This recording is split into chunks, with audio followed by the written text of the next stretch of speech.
Apa yang dia bilang teman-teman? Waktu saya masuk ke dalam dan saya menemui istri saya, demi Allah di dalam diri istri saya itu ada lebih dari 10 aib. 10 aib, yang 10 aib ini satu saja sudah cukup untuk saya tidak tinggal bersama dia.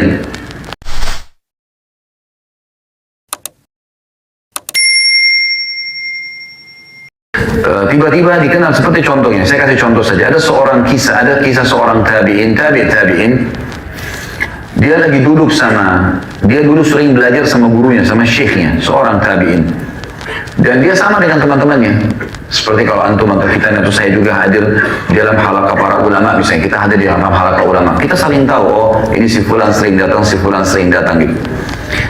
Satu waktu teman-teman sekalian, setelah 10 tahun dalam halaqah gurunya, tiba-tiba saja, ya, karena sudah 10 tahun belajar, dia mempraktekkan ilmunya.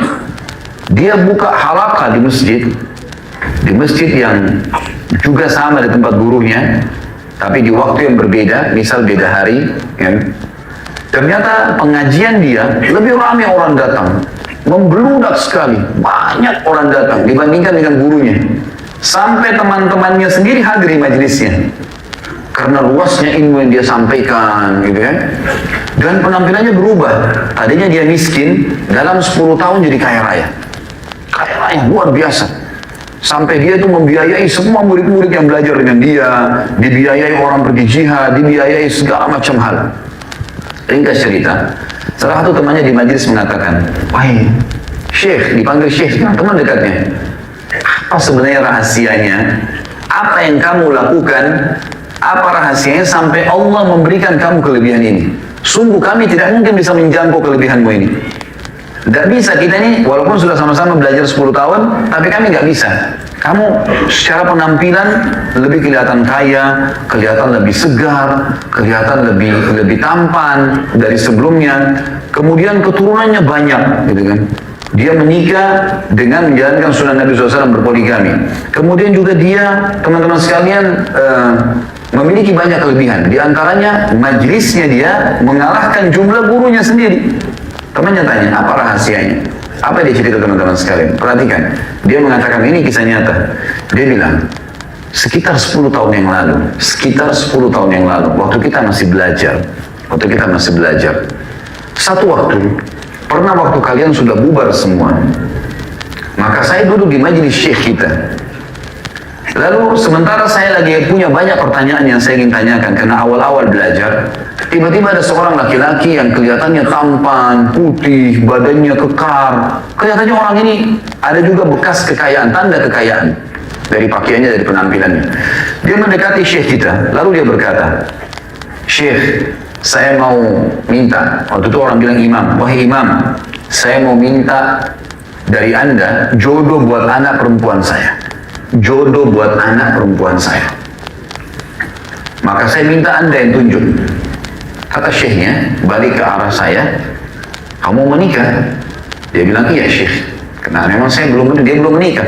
Dan kata orang ini, saya melihat penampilannya orang ini, saya sudah bayangkan anaknya paling tidak seperti dia. Karena orangnya tinggi, putih, gagah, berarti mungkin tidak akan jauh dari itu.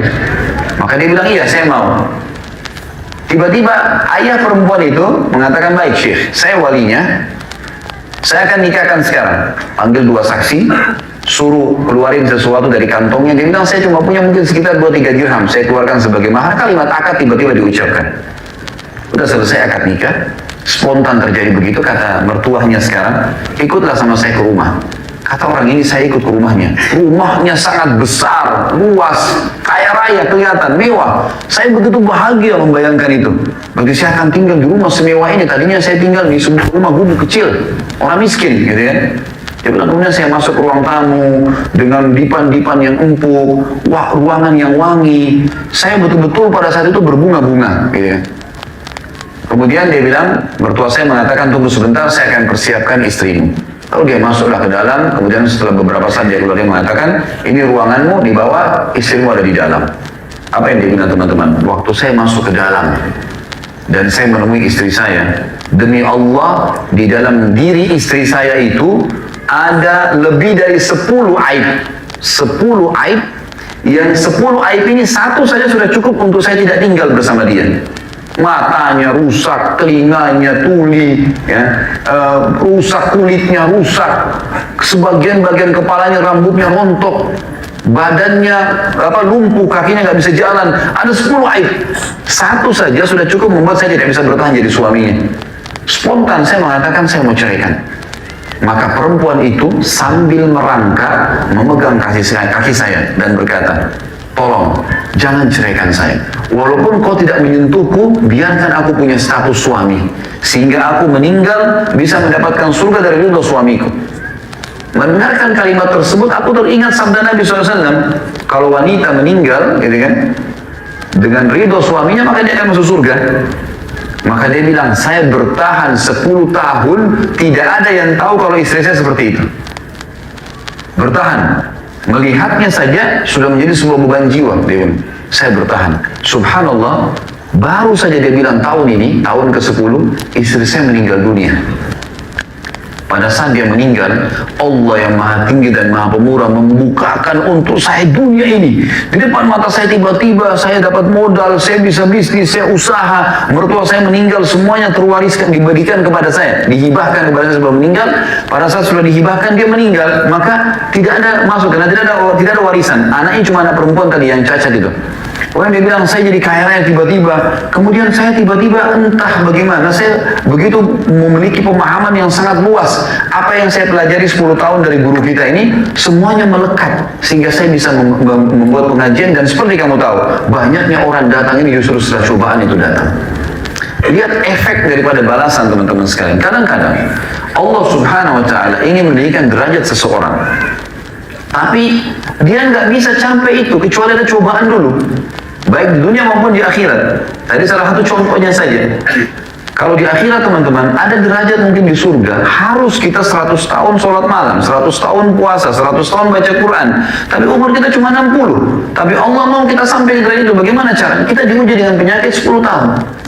Kita diuji dengan susahnya hidup. Minta-minta sama orang mungkin, mengemis. Gitu kan.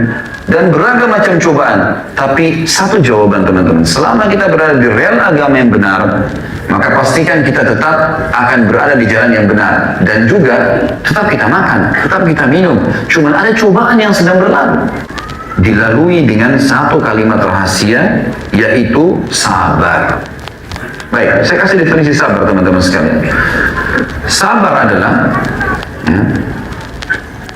seseorang menerima takdir Allah yang sedang terjadi padanya.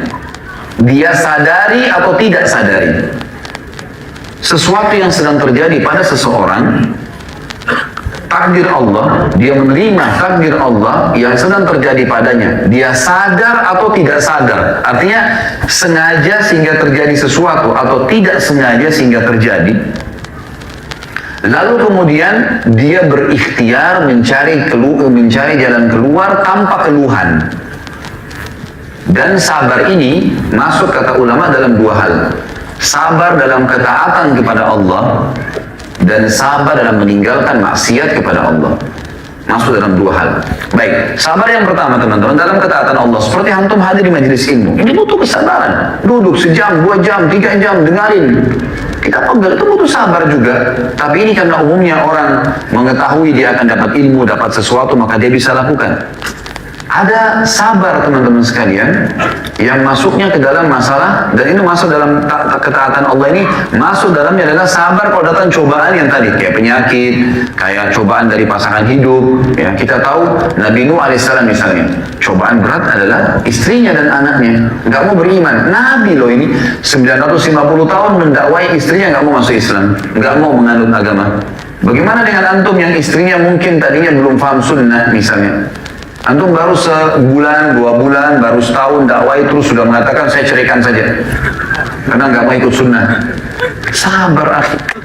Bagaimana banyak akhwat kita memang awalnya dia sama suaminya bebas, kemudian dia dapat hidayah, dia ikut sunnah, suaminya belum. Sudah saya nggak bisa sabar nih, saya nggak mau jalan sama dia. Bagaimana dengan Nabi Nuh alaihissalam bersabar 950 tahun mendakwai mereka? Apalagi ini hanya sekedar belum memahami, belum masuk iman dalam hatinya. Sudah cukup dia sebagai seorang muslim. Berapa banyak orang tidak sabar teman-teman dalam rumah tangga, hanya karena masalah sedikit kebutuhan tidak terpenuhi. Apalagi kadang-kadang yang sangat disayangkan dalam menerapkan syariat.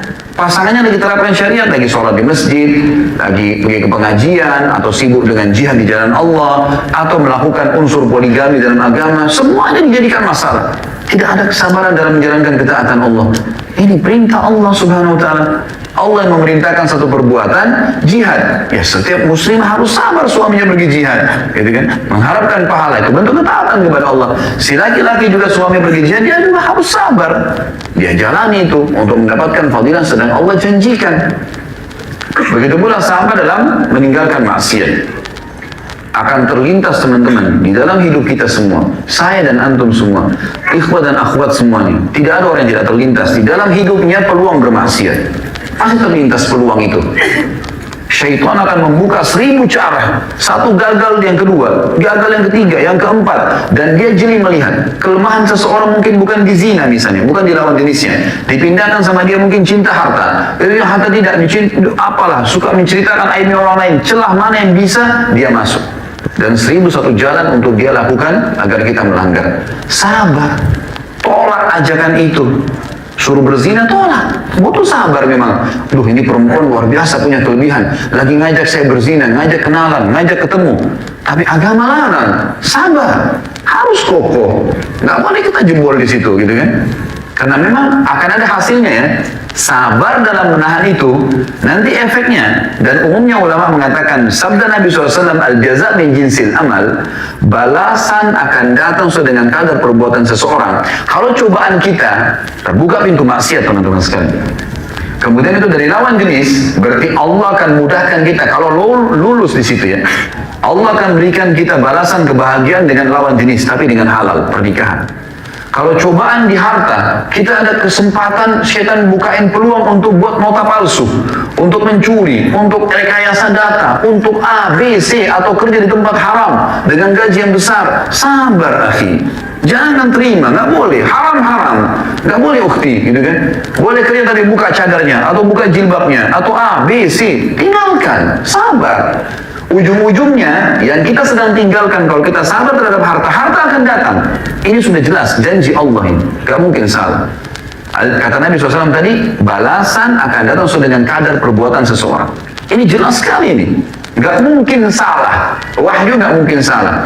Kita sabar dalam masalah apapun, responnya akan datang sesuatu yang mirip tapi dalam masalah halal. Sabar. Dan kalau antum sabar teman-teman sekalian dalam meninggalkan maksiat sampai titik klimaksnya, semua punya ajal. Semua punya ajal. Kita sakit, ya, akan tiba ajalnya. Ajal maksimal tentu orang meninggal dunia. Tetapi ada orang sakit, misal antum lagi flu, antum nggak berobat ya. Tentu sabar tadi saya bilang adalah menerima takdir Allah, itu ikhtiar ya. Tapi ada orang tidak berobat. Antum flu ya sudahlah, flu nggak usah berobat, nggak usah minum obat segala. Kalau dekat ajalnya, misal Allah sudah tentukan sakit itu seminggu teman-teman. Di hari-hari terakhir sebelum antum tiba ajal sembuh penyakit itu, Allah akan mudahkan antum minum obat, terdorong untuk minum obat. Ada jalan keluar dikasih. Allah SWT akan berikan sesuai dengan ajal. Jadi tidak ada sesuatu yang tidak akan dilampaui. Kalau antum sudah hadapi musibah seberat apapun teman-teman sekalian, yakin fa inna ma'al usri yusra. Pasti janji dari Allah, gitu kan? Puncaknya kalau seseorang pun sampai meninggal dalam cobaan seperti Sumayyah radhiyallahu anha, seperti Yasir suaminya radhiyallahu anhu, puncaknya kata Nabi SAW, sabran ala Yasir fa inna maw'idahumul jannah. Sabarlah wahai keluarganya Yasir, Nabi sudah tahu nih akan terjadi pembunuhan mungkin. Tapi kalaupun sampai mati, pasti kalian akan masuk surga. Pasti, ini mati, udah surga, udah selesai. Itu puncaknya. Tapi di dunia teman-teman akan datang. Saya sudah kasih contoh tadi, seorang syekh itu.